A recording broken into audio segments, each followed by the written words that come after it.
السلام علیکم ورحمۃ اللہ وبرکاتہ۔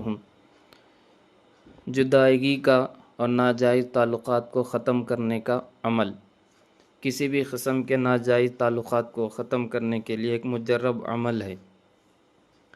اگر شوہر ہے کسی غیر عورت سے ناجائز تعلقات رکھتا ہے، یا بیوی ہے کسی غیر مرد سے ناجائز تعلقات رکھتی ہیں، یا کوئی ایسے نوجوان لڑکا یا لڑکی ہیں جو کسی غیر لوگوں سے ناجائز تعلقات رکھتے ہیں اور ان کے ماں باپ پریشان ہیں کہ کیسے ان تعلقات کو ختم کرے، تو ان کے لیے ایک مجرب عمل ہے۔ اس عمل کو صرف جائز طریقے پر استعمال کرنا ہے۔ ناجائز طریقے پر استعمال کریں گے تو ذمہ دار آپ خود ہوں گے۔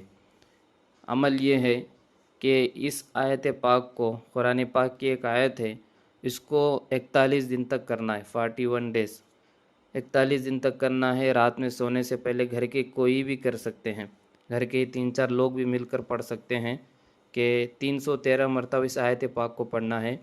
آیت پاک کو پڑھنے کا اور عمل کرنے کا طریقہ یہ ہے کہ رات میں سونے سے پہلے 313 مرتبہ اس آیت کو وَأَلْقَيْنَا بَيْنَهُمُ الْعَدَاوَةَ وَالْبَغْضَاءَ إِلَى يَوْمِ الْقِيَامَةِ، یہ آیت ہے، لیکن اس آیت کے درمیان میں وَأَلْقَيْنَا بَيْنَهُمْ، جب یہاں پر پہنچتے بَيْنَهُمْ میں تو 1-2 سیکنڈ کے لیے رکنا ہے اور دماغ میں اپنے تصور یہ لانا ہے، اپنے خیال میں یہ خیال کرنا ہے کہ ان دونوں کے درمیان جس سے وہ ناجائز تعلقات رکھے ہیں، آپس میں عداوت اور دشمنی، جدائیگی پیدا ہو جائے۔